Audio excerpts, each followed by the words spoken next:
জুলাই আমাদের স্মৃতিতে থাকবে, জুলাই আমার অনুপ্রেরণায়। তো এখনকার জুলাই আসলেই বেশ ভালো কাটছে। জুলাই আগস্ট দেখা গেছে এই টাইমটা আমি ওই টাইমে কেবল চান্স পেয়েছি, তো আমার দেখা গেছে যে গুজবাম্প কাজ করেছে। আমি হলেও ছিলাম না, বাসায় থেকেই দেখা গিয়েছে যে আমি ফেসবুকে বিভিন্ন ধরনের পোস্ট দিয়ে হেল্প করার ট্রাই করেছি। লাস্ট জুলাই আমি ক্যাম্পাসেই ছিলাম না, কারণ তখন ফার্স্ট ইয়ার ছিলাম, এই জন্য আমি অনুভব করতে পারিনি জুলাইটাকে। কিন্তু এইবার আমি জুলাইটাকে নতুনভাবে অনুভব করলাম, যেন মনে হলো যে আমি গত বছরের জুলাইতে আছি। লাস্ট জুলাই খুবই ভয়ভীতির মধ্যে ছিল আসলে, ঠিকভাবে আবার ইউনিভার্সিটি ঢুকতে পারবো কিনা, আবার পড়াশোনা চলবে কিনা, বা আমাদের দেশ স্বাধীন হবে কিনা একজন স্বৈরাচারীর থেকে। তো সেটার থেকে আমরা একটু আজ আমাদের ভালো লাগতেছে যে সেই বাংলাদেশ থেকে আজ নতুন বাংলাদেশ আমরা পদার্পণ করেছি। জুলাই আমাদের স্মৃতিতে থাকবে, জুলাই আমার অনুপ্রেরণায়। তো এখনকার জুলাই আসলেই বেশ ভালো কাটছে, কারণ আমরা স্বাধীনতা পেয়েছি, বলেন চলাফেরার বলেন সব দিক থেকে পেয়েছি। কিন্তু আমরা তো স্বাধীনতা পেয়েছি, কিন্তু আমরা যেগুলো চেয়েছিলাম সেগুলো কিন্তু এখনও পাচ্ছি না সেভাবে। তো আমরা আশা করব স্বাধীন বাংলাদেশে আমরা যেন আরও ভালো ভালো কিছু পাই, সেটাই।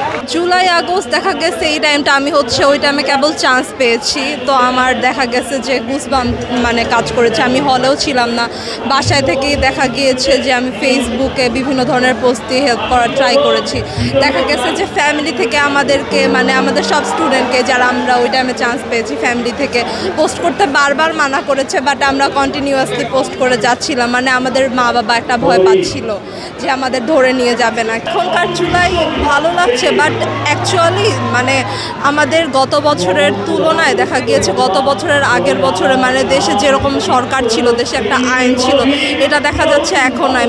এখন দেখা যাচ্ছে মানুষরা অপরাধ করেও মানুষরা পার পেয়ে যাচ্ছে। রেপটা অনেক বেড়ে গেছে বাংলাদেশে, ইভেন বিভিন্ন ধরনের অপরাধ, মার্ডার কেস এগুলো বেড়ে গেছে, বাট কোনো এটার আপনার যেই সমাধানটা এটা আমরা পাচ্ছি না। লাস্ট জুলাই আমি ক্যাম্পাসেই ছিলাম না, কারণ তখন ফার্স্ট ইয়ার ছিলাম, এই জন্য আমি অনুভব করতে পারিনি জুলাইটাকে। কিন্তু এইবার আমি জুলাইটাকে নতুনভাবে অনুভব করলাম, যেন মনে হলো যে আমি গত বছরের জুলাইতে আছি।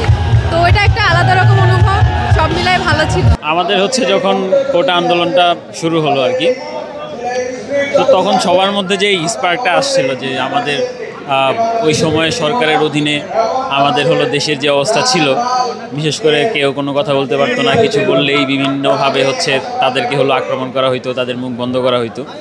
তো যখন আন্দোলনটা শুরু হলো, যখন আন্দোলনের মধ্যে আমরা অংশগ্রহণ করলাম, তখন মনে হলো না এখন কিছু একটা অসম্ভব। এবং যখন আন্দোলনটা আমরা সফলভাবে শেষ করলাম, তখন মনে হলো না নেক্সট বাংলাদেশ অবশ্যই এখনকার চাইতে অনেক অনেক মাচ বেটার হবে।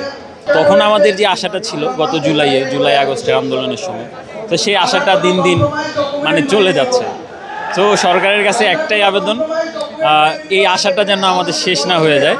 গত জুলাই আগস্টে আমাদের যে আশাটা ছিল, সেই আশাটা যেন বাঁচিয়ে রাখে সরকার, যেন সেভাবে পদক্ষেপগুলো নেয়। অ্যাকচুয়ালি যখন আন্দোলনটা শুরু হয়, যখন ফার্স্ট দিন আর কি আমাদের উপরে অ্যাটাকটা হয়, সেই দিন খুবই একটা মর্মান্তিক একটা অবস্থা ছিল। আমাদের সামনে আমাদের আপুদের উপরে হাত উঠছে, আমাদের ভাইদের উপরে হাত উঠছে, আমাদের যে বাসগুলো ছিল এই বাসগুলো পর্যন্ত ভেঙে ফেলছে।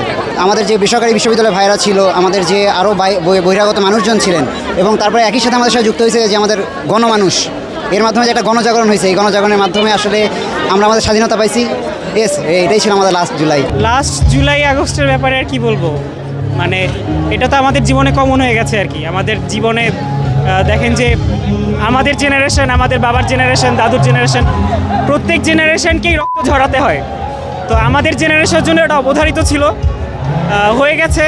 তো আশা করি যে গত জুলাই আমাদের যা দিয়েছে সেটি আমরা ধরে রাখতে পারবো, এবং ভবিষ্যতে এরকম করে রক্ত ঝরাতে আর হবে না, অন্তত এই ক্যাম্পাসে আর হবে না। ভয়াবহ, প্রতিদিন মৃত্যু মিছিল, প্রতিদিন মৃত্যু নিউজ, আর সব কিছুই তো অন্যরকম ছিল। আমাদের কোনো বাক স্বাধীনতা ছিল না, এখন আমরা অনেকটা বাক স্বাধীন। এত রাত্রে টিএসসিতে শো হচ্ছে, আমি ঢাকা বিশ্ববিদ্যালয়ে জন্মগ্রহণ করছি, এটা মনে হয় প্রথম যে আমি 12টা বাজে রাজু ভাস্কর্যে গান করতে পারতেছি। 12টা কি এখন বাজে 2:30। যেমন আমার অনেক ফ্রেন্ড ছিল, তাদের অনেক বছরের রাগ, তার একজনের বাবা 16 বছরের আগে থেকে জেলে, বেরোইতে পারে নাই, সে তো যাবেই, সে এখন অন্যরকম হয়ে গেছে, পাগল হয়ে গেছে। এরকম থাকবে, এটা থাকবে।